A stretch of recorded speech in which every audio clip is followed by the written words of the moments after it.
Hi, this is Bruce Buffer, and you're listening to the Brats and Beard Podcast.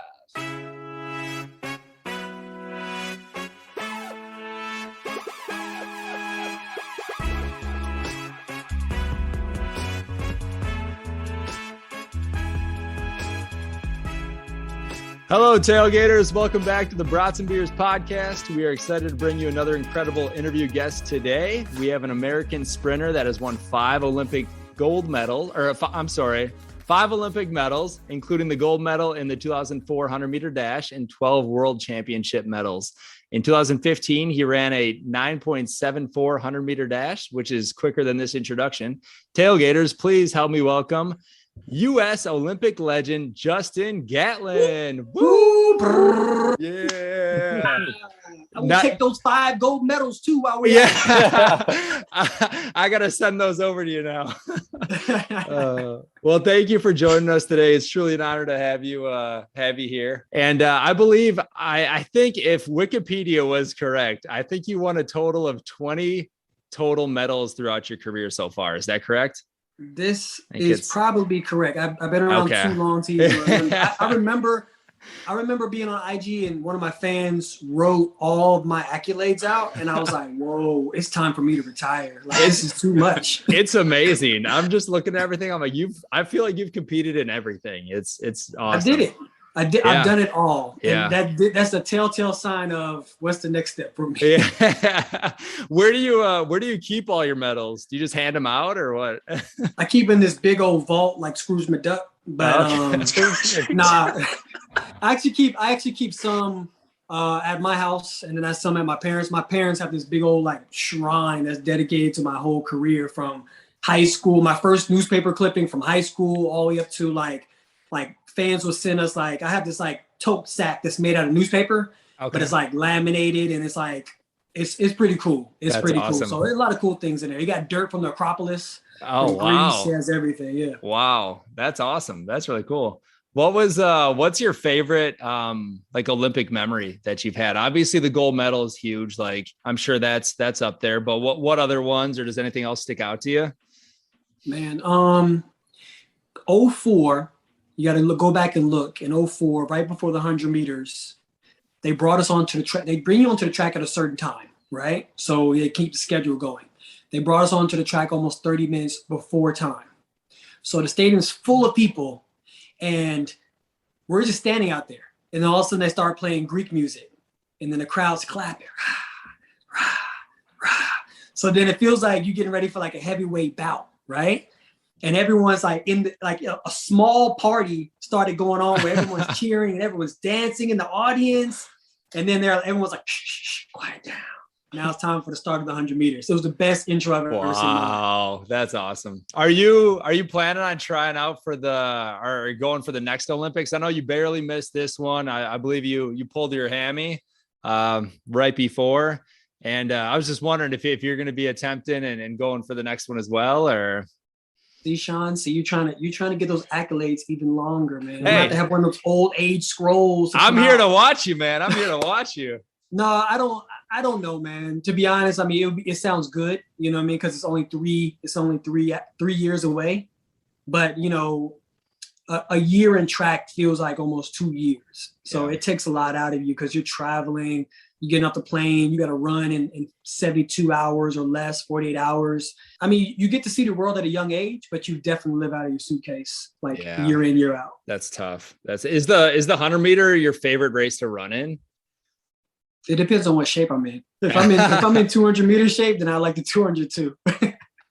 I believe you started out, was it in high school doing hurdles? I guess when did you kind of change? Like obviously going into college, it sounds like you kind of converted, but I guess what was the reasoning behind that? My first adult decision. Really, it was because I was doing hurdles. My high school coach, it was a numbers thing. So, you know, when you do track, you score points. And we were overstacked with sprinters. We had like 6 sprinters. You know, we had 6 to 8 sprinters. We could have made 2 4x1 relay teams with the amount of sprinters that we had. But I was the only sprinter that could hurdle. So he put me in the hurdles to gain an extra 10 points instead of fighting for points in the 100. So what happened was I became so good at the hurdles, I got a scholarship for running hurdles. And the coaches in college didn't even know I could sprint. So I begged them to let me sprint, and they saw me sprint for the first time. I was like, okay, yeah, this is what you're going to be doing. That's awesome. That's too funny. When you, after your sophomore season, you went professional, right? Can you just explain like what that means as a runner? So like in college, you probably had practice every day. Is it just practice all day long for you as a professional? Yeah, it's like a 9 to 5. Practice starts even now. Starts at 9 o'clock. We probably finish around noon from all running, and then we go to the gym for another like 2 hours, and then from there you go into recovery. Recovery can mean acupuncture, massage, cold tub, cryo. That'll last another hour and a half, maybe. Throwing lunch in there somewhere. So you're really doing almost like a 9 to 5 every day. I was always curious how that works out. Like I'm saying, like we understand kind of NFL and baseball players, they have games and stuff that are scheduled and everything. So practice in between. But for you, like how often did you do competitions then when you weren't doing the Olympics? So say for instance, like the competitions I have coming up now. So I have a competition on September 3rd, and I have a competition on September 5th, and then I have a competition on September 14th. Now, all three of these competitions are in different countries, not states, not cities, different countries. So first I had to go to Belgium in Brussels. Then I had to fly from Belgium to Italy. Like I said, the 3rd to the 5th. So I got to jump on a plane on the 4th, land on the 4th, get ready, do a shakeout, get ready for the race on the 5th again. Then I have to lay over somewhere and then get ready for the meet on the 14th, which is in Switzerland. So like I said, you're bouncing all over the world, but you make great connections, man. You have great memories from around the world. I mean, it's awesome when you're healthy and you're strong and you're like running well, because it's fun. But when you're not running too good and you just out there just dragging a bag, man, it sucks. There's so much more to it than people see. That's what I'm trying to get at. Yeah. I mean, everyone thinks that we only run every 4 years. When we actually run every year. We have a circuit, just like NASCAR like has a circuit, you know what I mean? Like we have our own circuits called the Diamond League. So you have to go out, run different races around the world, score points. As you score points, you get the top 8 get into the final race of the year. And when you're in the final race of the year, whoever wins that wins the whole pot. Oh, wow. Okay. Yeah. So do you have like a team that travels with you, like a crew? Yeah, I mean, other than my training partners some of them may go to the same race I go to. We have the same coach. We have an assistant coach. Sometimes he'll travel with us. We have a therapist that'll go with us. We have an agent. So everyone has their job. Obviously, the coach gets you ready. We get ready. We run. The agent does the technical meetings. The technical meetings mean like the agents all go into a room and they pretty much kind of like bicker back and forth about what lane you're going to get, why you should get this lane. It's all about strategy. You know what I mean? Because you want to make sure that you're in the best position. If you're a top athlete, you don't want lane 1 or lane 8. You're away from the race. You want to be in the middle of the race where you can feel all the energy and you can feel your top competitors. Wow. Have you had the same coach your entire career? I guess how many have you had? No, man. I've had at least I would say about maybe 5 or 6 throughout my career. I mean, I've been around for almost 20 years, so that would be amazing. That's what I was gonna say. I'm like, just having one coach. I'm like, that would be absolutely incredible. But no, the coach I'm with now has been the best coach I've had thus far. You know what I mean? When you connect with a coach, and he ran as well. Dennis Mitchell ran professionally as a sprinter as well. So he understands what it has when it comes to the pressures, when it comes to the psyche of getting on the line, when it comes to getting in your competitor's head. We've gone through different race strategies. We're racing against Asafa, Tyson, Usain Bolt. So we get there and we think about what our strategy is going to be, how we need to execute our race, and what is going to be successful for us in our race pattern. And usually 9 times out of 10, it's pretty successful. Okay. That's interesting. So what's your mentality when you run? What are you running from? You got something behind you chasing you, or what are you thinking about? When you are, all right, so there's levels to it. So the bottom level is I'm running to keep my lights on, right?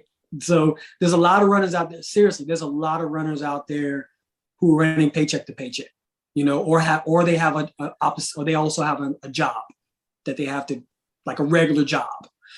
And then you have the next level where it's guys who have a contract, but they're just trying to get into the big races. You know what I mean? They're knocking on the door, so they got to bust a good time.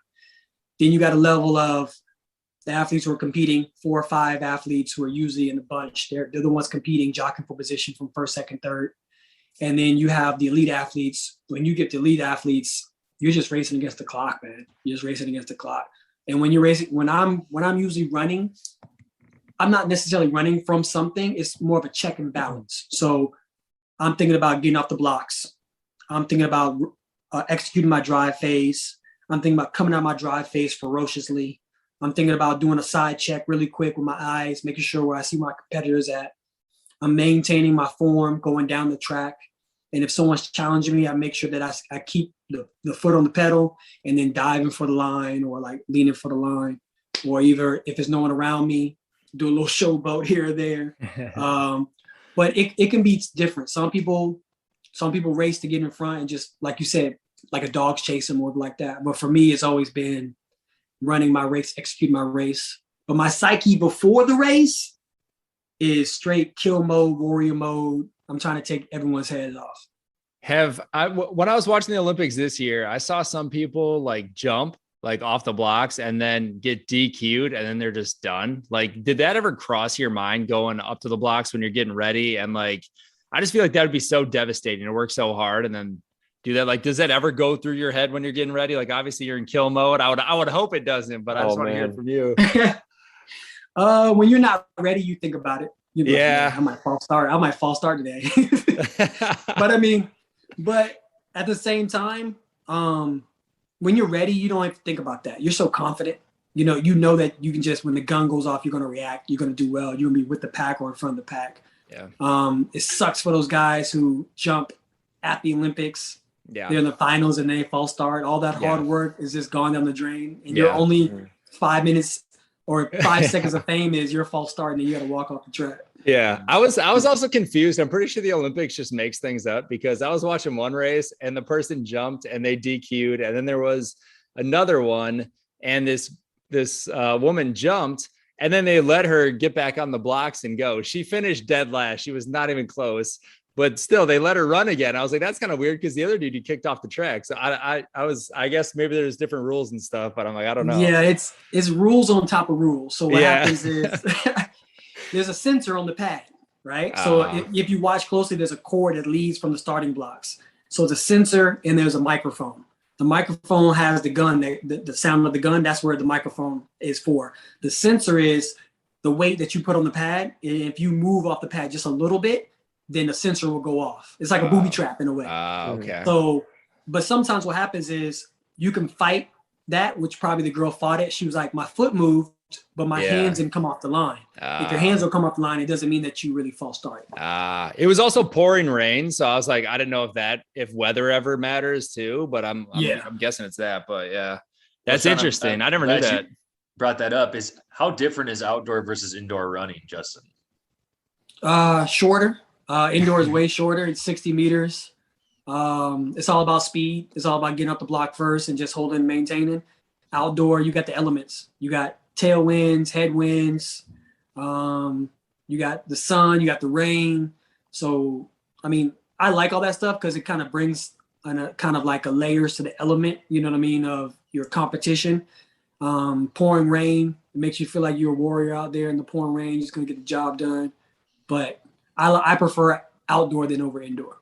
Okay. Speaking of wind, Drew, I think you have another question related to that with Justin and all of his fans that he had. Yeah, I do. Justin, I actually think you hold the world record for the fastest run. I saw it on a Japanese TV show. Can you tell us about that? I do. I hold the world record under any condition. That's what it's called. That's technically what it's called. Under any condition, I hold the world record. That is amazing. I ran 9:45. It was. Are you guys familiar with like those the boats they have in the swamp? Yeah. So yeah. the fan boats. Yeah. So we're in Japan. I have no idea where they got this fan boat from. They must have ordered from the Everglades, but they put this big old fan boat behind me. And they backed it up and they turned it on. The fan is like hurricane, like almost like hurricane category 1 wind, right? And it's like a regular race. Starters right there with a pistol, shoot off, and like I feel like I'm just running down the track, and they line the track up with like all these different little fans that you would keep in your house to keep me going down the track.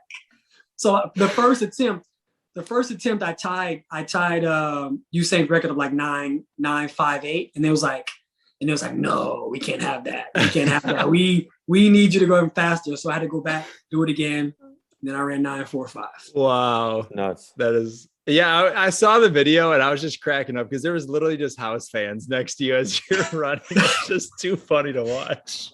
Hey, it must I have felt made a so difference. awkward, man. Like I didn't know how to celebrate afterwards. I had a little clock there. I'm just thinking about a little clock. I'm like, hey, fan man. You went home celebrating with your 2 million yen that they paid you, right? Yeah, exactly. I love it. Justin, I love seeing athletes try other sports. Can you just tell us about your tryouts for the NFL and how that went down? Man, I loved it. It gave me a different respect for football players. Not that I didn't have respect at all, but it showed me like their work ethic. It showed me also the politics on their side. You know what I mean? I literally trained as a wide receiver.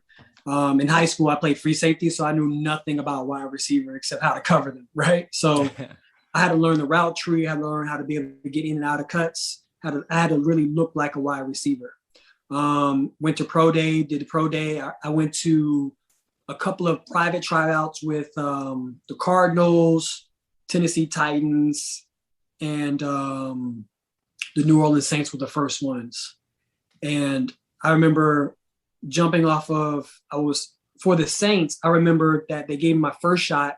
I was on a plane leaving Pensacola, which was only like 2-hour drive. So it was only like a 45-minute flight, something like that. It was crazy. And I remember we were stuck on the tarmac. I was going to miss my flight or it was going to be canceled or something like that, delayed. So I was like, nope, jumped off the plane, jumped in my car at the airport, drove all the way to New Orleans. That was like right after Hurricane Katrina, like semi trucks were sitting on cinder blocks. Yeah. Wow. So I get to the facility, I warm up. Sean Payton comes out himself. He said, I'm going to train you today. He said, I'm like, whoa, okay. So then he takes me through a series of drills and everything.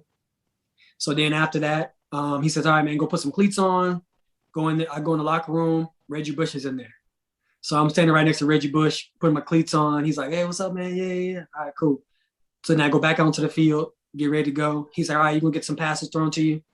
All right. So I'm thinking, when you do practice like that, it's going to be like third string, practice squad, quarterback.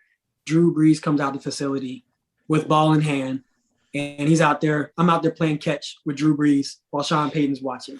After that, I was like, I'm a fan for life. Oh, my God. I'm a fan for life. That's amazing. That's Did really you drop cool. any? Huh? You drop any? I dropped one. I dropped the one you shouldn't drop. The go route. The go route. That's what they wanted you for. They said he's got all his speed. Give him the go route. Let's see it. Give him the go route. Yeah. So you were saying that there's obviously like politics, and I'm sure they had some sort of bias. Like, do you truly believe like you should have been on a roster, at least given more of a shot than I guess some of those teams did? That was a decision of mine. I was actually on the mini camp with the Buccaneers. Okay. So when Gruden was there, and I was out there running routes, doing what I do, go out to practice 2 a days, doing it just like a real football player would do it.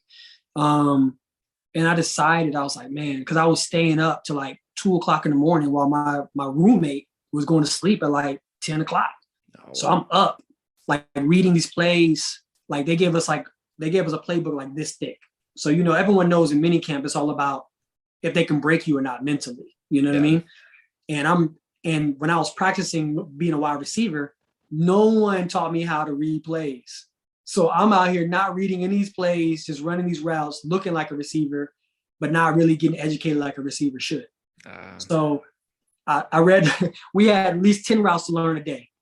So I kind of retained 5, and I was like, well, I'm just going to F up the next 5. So I'll learn them tomorrow. And then the next day after that, they gave us another 10 plays to learn. So I was like, man. So I remember laying in bed one night and thinking, bro, like, why am I trying to be something that I'm not? Respect me. You know what I'm saying? I I know I could do it if I put my time and my effort into it, but I'm always going to be kind of looked at side eye or denied and be like, what's this track runner doing out here? Yeah. So I said, I need to go back to where I once was a king and be able to claim my throne again. So that's what I did. That's awesome. On kind of a serious note, what is your opinion of the Sha'Carri Richardson suspension from the Olympics this year? Oh man. That's a tough one, man. I'm biased. I train with her. Okay. I didn't know that. I train with her. I know we all make mistakes. Sometimes we have to learn the hard way, in that situation. I think that these young athletes like herself were dealing with a lot of pressures that the media and the world didn't know. She lost her mom like less than a week before that. And I just remember being by her side, and you've seen her in action on the track, and you hear her talk. She's tough, you know what I mean? But I mean, everyone gets broken here and there, you know what I mean? I think that she had a weak moment, and she learned from it. She put her big girl panties on. She knew what time it was. She didn't try to fight it. She said, I did it, and I'm going to sit out. It was the hardest decision that she had to like swallow, looking at the Olympics with those girls winning medals, and she wasn't there. But I think that it kind of gave her a clearer view of how serious she needs to take her career and how important she is to the United States. Yeah. Yeah. I mean, I agree. Yeah. I mean, obviously there's rules in place for a reason, but I'm like, I mean, in our minds, I think we all agree, like, yeah, it's pretty silly. Like at this point of what she got suspended for. I mean, yeah, it's pretty silly to look at, but I'm like, I understand that there's rules, and it was awesome to see her just own it, like you said, and then just move on and let's go on to the next thing. Yeah. And then to the outside world, you guys looking, you're like, what? Yeah. That was me just yesterday. Like a lot of people were like, yo, some people are like, I'm high right now. Yeah. Like, read this news. But I think that, times need to change in a way when it comes to certain type of rules, you know what I mean? Across the board. I mean, obviously you just can't make rules for every sport the same way. And obviously the NFL has changed their rules when it comes to those kind of things. But, the rules are the rules in certain situations. I think with the followers that she has, the influence that she has, I think you'll see a change in our ruling system like in the next year or two or less, because, these are things that really can't happen. It generates buzz, but it generates buzz in a bad way. Yeah. So, Justin, do you want to expand at all on what happened in your career with that? Obviously the doping scandals and all that. Do you have anything to say about that? I don't mean to pressure you. You don't have to talk about it if you don't want to. No, man. I mean, it was at a point in time in my career where I couldn't talk about it, like physically or emotionally talk about it, but for me now, it definitely was, I've always stood by my story. You know what I'm saying? I never did anything knowingly. I came back into the sport to prove a point to the world and to myself that I'm a clean athlete.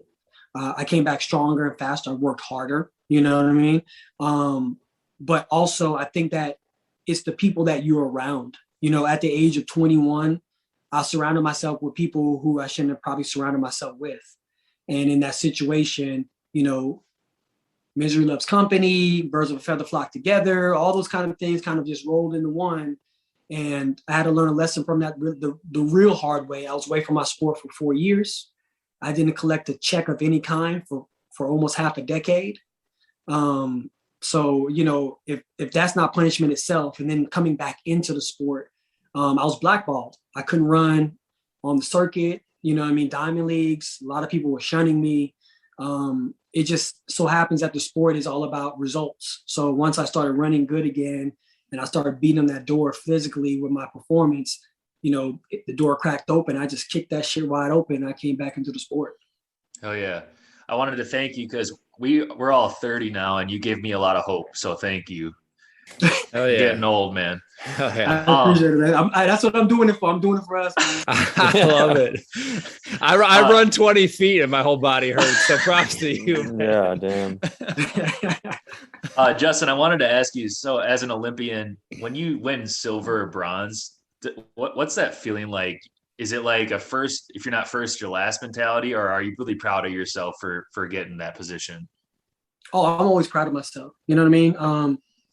Because it's the effort you put out there. You know, my best may not be the best in the world at that point in time, but at least my best is what it is. So I never want to come across the line and say, man, you know what? I could have did better, or man, you know, why am I even here? You know, I know that once I step on the track, I'm gonna give it my all. Even through my career, I want to go through my career to the point where I just tap out my talent. I want to take my shoes off, put them on the edge of the track and say, I'm done. So for me, you know, getting a silver or a bronze or coming up from behind, you know, Usain, it was never one of those things where I felt like I shortchanged myself or I let my fans down or I didn't think I was worthy enough. Only one time in 2015 World Championships, I let myself down. That was my probably bar none my best year ever. I ran the most 9.7s in history, even more than Usain. And I got to the finals and I just laid the egg, bro. Like I let him beat me at the line. And instead of really competing, I try to race. And there's a difference. When you race, you try to do everything to get to the line. So you're fighting yourself, you're fighting your technique. And for me, it was if I just stayed calm and ran my race, the time I ran in the semis to get to the finals would have beat him in the finals, hands down. Wow. So I just remember crying like a baby, man, just after that race. And I just told myself never again that I'll allow myself to beat myself when I need to be on that stage. So the next World Championships, I came back. I beat Usain in 2017, and I got the world title. That's incredible. Wow. Yeah. Wow. Congrats, man. I just got goosebumps listening to that. Jesus. But when I had first reached out to you, I know you had mentioned like, I believe you're doing some other, like, are you doing like other business ventures and getting into some other stuff now that, I mean, you're not ramping down obviously from racing, but are you starting to look into those different business, like decisions and things after you're done or? Yeah. You know, I'm putting my irons in the fire for different things. You know, when you're an athlete, there's two types of athletes. There's athletes who love to be able to get out there and just do different endorsements, do different sponsors. They like that attention. Yeah. And there's athletes who are kind of just dialed in and just want to work on what their craft is and get the accolades when they come afterwards. I've always been that dialed in athlete. For me now, you know, towards the end of my career, I'm really appreciating the sponsorships that I get. You know, I'm working with a company out of Switzerland who does watches, and they're doing a great job over there about vintage. I'm able to make my own watch and be able to have it's sporty but casual at the same time. So we're going to be able to launch that soon. Nice. I'm working on a documentary, my documentary for myself. I'm also working on a documentary that's going to include Sha'Carri and another athlete. It's called Seconds to Success. So it's going to be a point of view, 3-point of view, where you're going to watch someone who's like Sha'Carri, who's rising just fast, probably faster than she realizes. And then you're going to see someone who's like myself, who's a veteran, who knows the tricks of the trade. And then you got that one athlete who just on the grind, who's been there for a little while, but he needs to make sure he stays dialed in and focused. So then one day he can blow up as well to that level. So obviously my documentary is going to, you know, talk about my life from beginning to end from my point of view, because I never really talked about it. And then I'm working on actually putting together a race series, which is all going to be on, cross your fingers, race tracks, like Formula One race tracks, Porsche race tracks. Yeah. We're going to lay down rubber. We're going to lay down rubber and Mondos so athletes can be able to run on it, compete on it. And afterwards, you can be able to test race cars out there as well and have a gala. So I'm trying to do it big, man. I'm trying to change the game a little bit here. Well, at the during that documentary, if you need any of our footage, just let me know. Feel free to use it. I'm just kidding. Awesome. We gotta plug you. Sean. I love it. That's too funny. Well, I guess Drew, Cody, you guys got anything else? Cody, you haven't said anything this entire time. I asked two questions. Oh, yeah, that's burnt true. out over here. It's not Justin, it's me. Besides winning all the golds and all the glory there, you got any good stories from the Olympic Village that you like sharing? Bro, I'll try. Let me try to keep it PG. Let me see PG. I mean, you don't have to. You can tell whatever. We can always cut. out. You can tell us a good one. We can cut it out. All right, I'll kind of cover those ones. Those whatever you hear that the articles write is true. There's fish bowls, big fish bowls full of condoms in the beginning of the village, and by the end of the village, it's empty. is before the Olympics is done, is empty. Like Wow. seriously. Yeah. And besides them refilling it too. So Wow. It's all Justin. But I mean, but this is the pinnacle of a lot of athletes, you know. So you could imagine like these athletes have been so disciplined for years, not just that year of the Olympics, but for years. And when they finish, win or lose, they want to let loose. Some of them haven't even drank a drink in over a year. They haven't partied, gone out in over a year. You know, so the moment that they're done, you are surrounded by people who are just like you, who are ready to party, ready to drink, and ready to have some fun. Yeah, you know, awesome. So it's all any stories that you hear is all true stories. I remember one story. Michael Phelps was sitting on a bench, and he was just sitting there like this, and people were coming up and just taking selfies with him, not even asking him. They would just come up next to him. So that was one story. Hanging out with the basketball players in 2004. They were staying on a cruise ship, and they were just getting wasted and drunk, man, the whole time. You know, but love it. Who was the most drunk on the team? Who do you remember? Dirk. Probably AI. Yeah, Nice. I can see that. Yeah, for sure. I can see that. For sure. That's funny. God, there's something I was gonna ask about that. Oh yeah, and I'm sure like if an accident happens at the Olympics, you know, and somebody gets knocked up, like at least it's going to be with somebody athletic. Like you're not making a huge mistake, right? You're gonna have a super baby. You're gonna have a superhuman. You're gonna have a another soccer Olympian. basketball playing baby who can run track and swim very well too. Oh man, it's a lot of different people on that one. You don't know when the lights are off. You don't know what's Oh happening. man, those cardboard beds this year didn't stand a chance. Oh yeah, they said that they were putting those in to stop people. I'm like, that's gonna stop people. I'm like, that's the only place to have some fun. I'm like, weight distribution, man. You got to put at least 2 or 3 of them together and lay across them sideways. Now you're good. That'll good. work. That'll do it. You guys got anything else? Otherwise, we have 2 little quick little fun games at the end here, if you don't mind. They're nothing too crazy. If you guys don't have anything, I'll jump into the first one. It's like either ors. So the first one is beer or wine? Beer. I want to stay awake. I like it. Do you like IPAs or like regular domestic stuff, or what do you drink? Bro, I'm an athlete. I'm just gonna drink anything that's gonna get me there. He's gonna drink it fast too. Yeah. Yeah, right. That's why I don't drink wine like that, because you got to drink it slow. I'm done already. Get it over with. Brats or burgers? Oh man, you can't turn out a good brat, man. Oh. You know, you can get a burger anywhere, but a good brat, that's hard to come by. I love it. Yeah. Respect that. Come to Milwaukee anytime for those. That's where we're at. So I'm down. Winning a race by a landslide or winning in a photo finish? Photo finish, always gonna be epic, man. Always gonna be epic. You know, it's because it's gonna show that photo finish is gonna tell so many different stories. That's a great point. True. What's your favorite movie? I used to watch Gladiator before every race. Okay. So I'm about to say Gladiator or 300. Oh, That's cool. Your favorite food? Brats. I love it. Hey, you're the perfect guy to have on this podcast. Brats and beers, baby. I love it. That's right. Do you have a nickname? Everyone calls me Gat. Yeah. So usually, everyone calls me Gat. Everyone calls me, or they call me JG. Okay. Gat's a badass nickname. I like that. I'm going with Gat then. You've obviously traveled to a ton of places. Like, if you can give me your favorite place that you've been, and then if there's a place that you haven't been that you're looking to go to. Would love to go to Australia. Haven't been. And favorite place is Amsterdam. Okay. It's like Olympic Village there all year. I was going to say, I don't think we need to ask why. Yeah. So many reasons. I love it. It's the scenery, right? It's the scenery, beautiful. man. Yeah. It's the scenery. The cafes are lovely too. Do you have a favorite Instagram or Twitter account that you follow?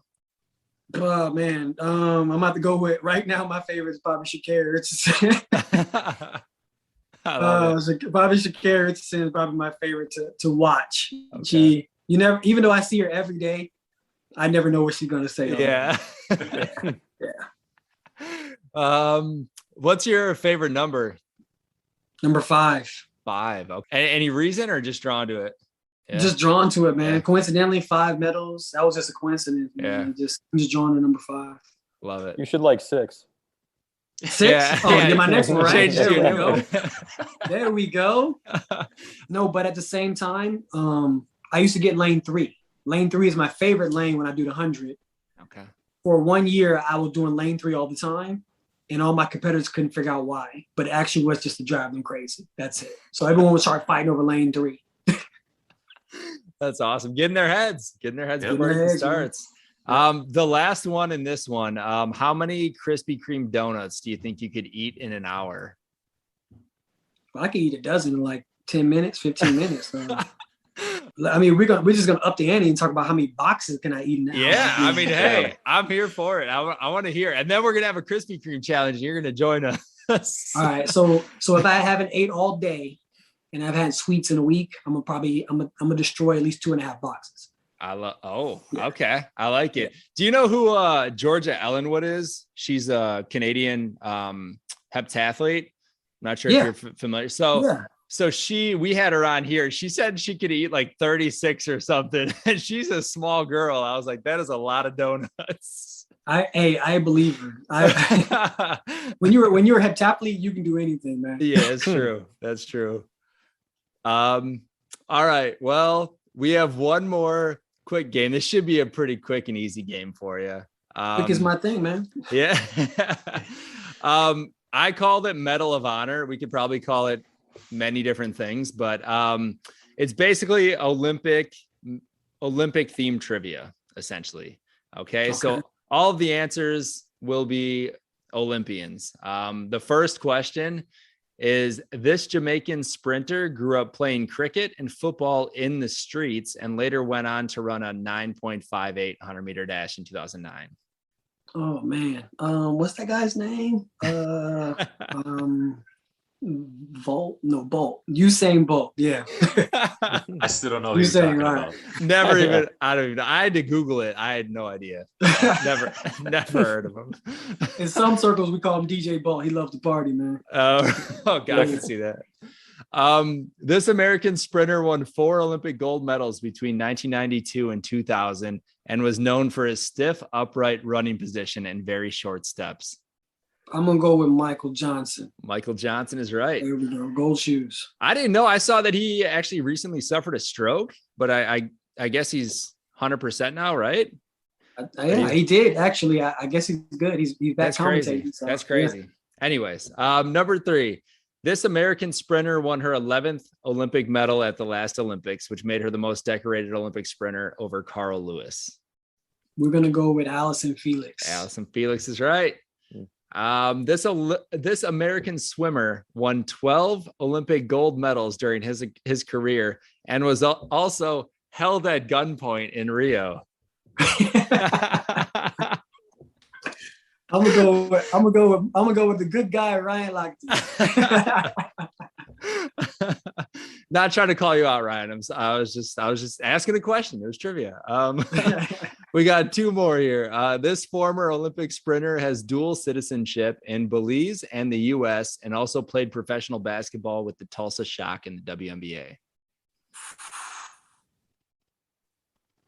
Please, you have. Ooh.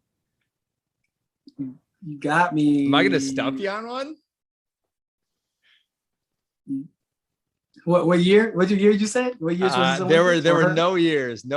Just dual citizenship in Belize and the U.S. and played professional basketball with the Tulsa Shock too.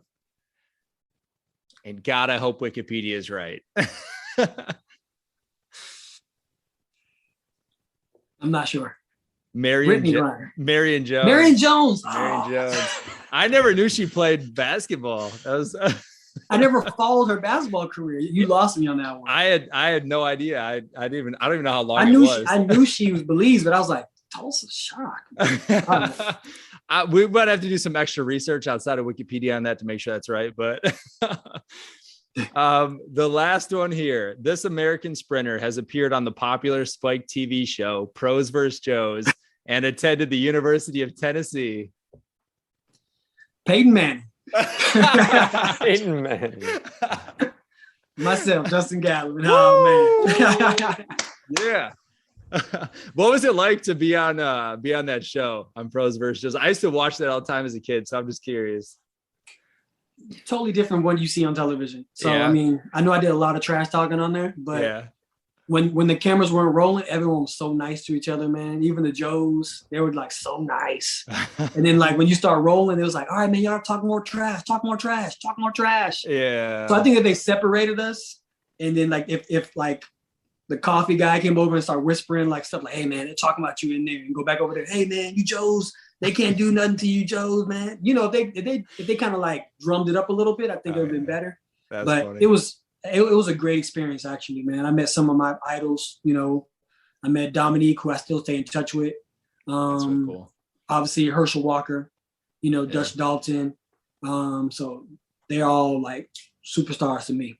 That's awesome. That's awesome. Well, thank you so much for joining us tonight. You're still jacked as ever. You're looking great, dude. So I got 2 more races to go, Yeah, man. And you're afterwards, killing I'm just taking them out. We'll be cheering you on, man. Good luck at Appreciate your upcoming races. And yeah, let's stay in touch. We'd love to have you on again anytime, but we appreciate you joining us tonight. Thank you so much. Appreciate Thanks, it, guys. Have a beer for me. Will do. Have a good one, Justin. We'll have 2. See ya. All right, guys. Peace. Brewing and we cooking, brewing and we cooking. Brewing and we cooking, brewing and we cooking. When I circle off the square glass, from the triangle for a star pass. New era in the scrimmage from the tip off. Sip and go, celebrate a smoky thick broad. Underdog, make it to the contender. Coming through this header when you're straight fender benders. Stopping in the octagon, swinging in circles. Research the game like your name's Steve Urkel.